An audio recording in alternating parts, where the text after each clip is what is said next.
Jessica had a best friend of 10 years. They did everything together. Shopping, vacations, late-night talks about their dreams. They were inseparable. But when Jessica got promoted, everything changed. This is the story of how a best friend became the worst enemy and how karma caught up with her. Jessica and Amanda had been best friends since high school. They went to college together, got their first apartments together, and supported each other through breakups, job losses, and family drama. They were more than friends. They were sisters. Jessica worked in marketing at a tech company. She had been there for 5 years, working her way up from an entry-level position.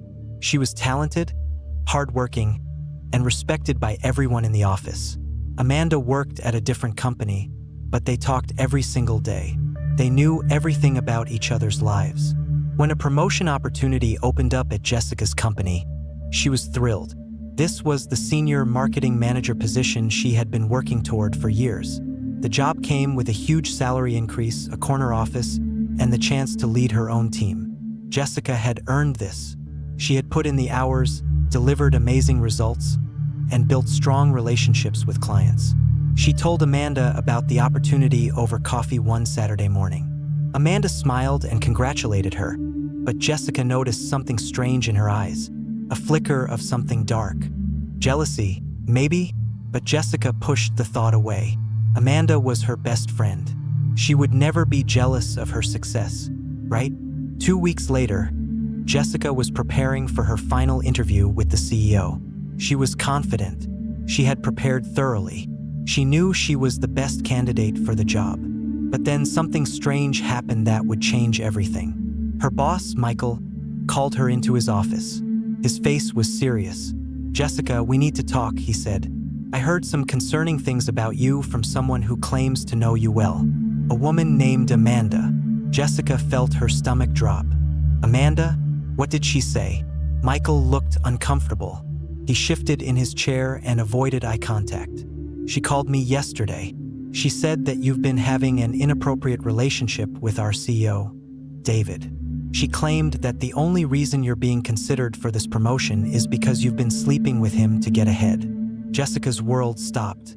The words hit her like a physical blow. She couldn't breathe. She couldn't think. Her best friend, her sister, the person she trusted more than anyone in the world, had just tried to destroy her career with a disgusting lie.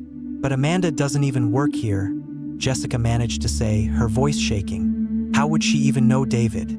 Why would she say that?" Michael sighed. "I don't know, Jessica, but I have to take these allegations seriously.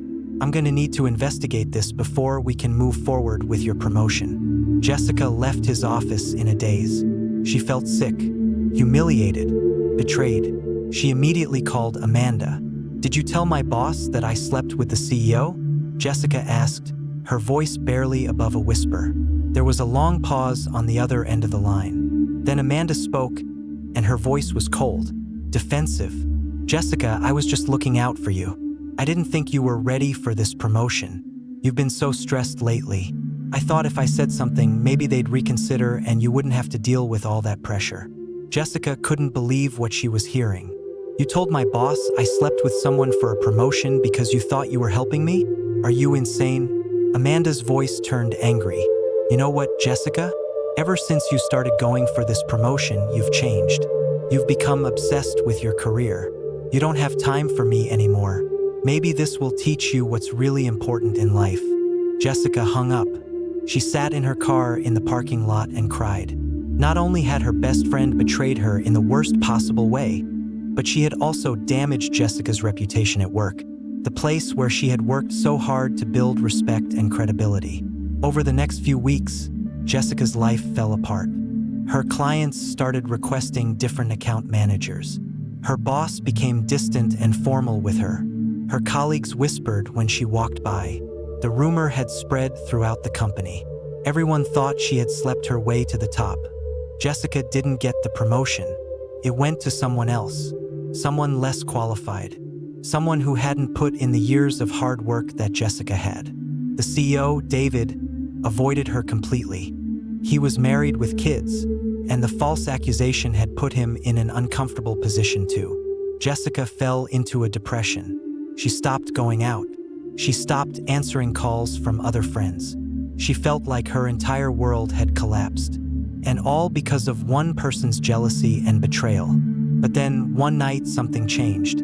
Jessica was lying in bed, unable to sleep, when she realized something. She wasn't going to let Amanda win. She wasn't going to let a liar destroy everything she had built.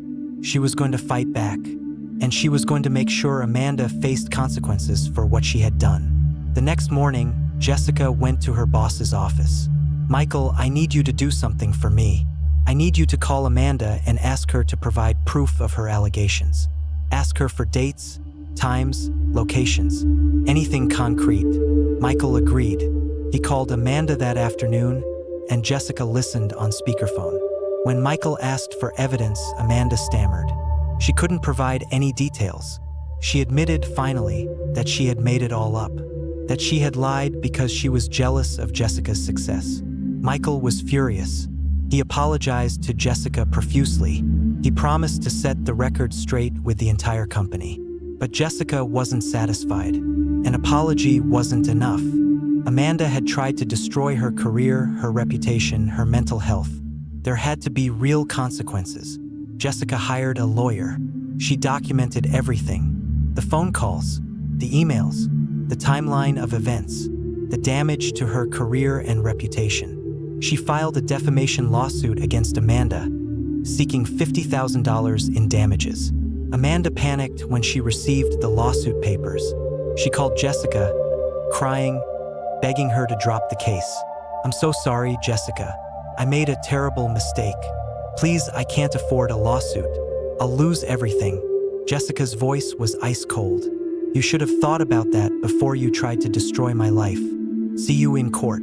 Amanda tried to settle. She offered to pay $5,000 and issue a public apology. Jessica refused. She wanted Amanda to understand the full weight of her actions. She wanted justice. The case went to court. Jessica's lawyer presented all the evidence. The false allegations, the admission of lying, the damage to Jessica's career and mental health. The judge ruled in Jessica's favor. Amanda was ordered to pay Jessica $50,000 in damages.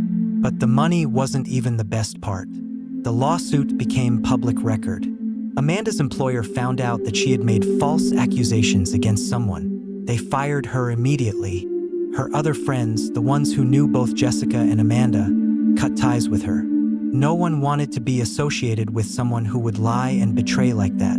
Amanda's reputation was destroyed. She couldn't find another job in her industry because the lawsuit showed up in background checks. She lost her apartment because she couldn't pay rent. She had to move back in with her parents at age 32. She lost everything. Meanwhile, Jessica's life turned around.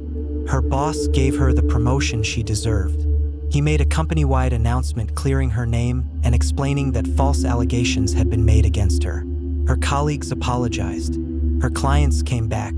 The CEO personally apologized for avoiding her and wrote her a glowing recommendation letter. But more than that, Jessica learned something valuable. She learned that she was stronger than she thought. She learned that justice is worth fighting for. And she learned that true friends don't tear you down when you succeed. They lift you up. 6 months after the lawsuit, Jessica was thriving. She had her dream job, a new apartment, and real friends who celebrated her success instead of sabotaging it. Amanda, on the other hand, was still living with her parents, working a minimum wage job, and dealing with the consequences of her betrayal. The moral of the story? Never underestimate the power of the truth. Lies might cause damage in the short term, but the truth always wins in the end. And if someone who claims to love you tries to destroy you out of jealousy, they never really loved you at all. Real friends celebrate your wins. Fake friends try to tear you down. Choose your friends wisely. And remember, karma is real. What you put out into the world comes back to you. If you betray someone, don't be surprised when you end up alone and broken. Justice always finds a way. What would you have done in Jessica's situation? Would you have forgiven Amanda? Or would you have fought back like Jessica did? Let me know in the comments below. And if you enjoyed this story, make sure to subscribe for more revenge stories, betrayal tales, and justice-served moments. New stories every week. Thanks for watching, and I'll see you in the next one.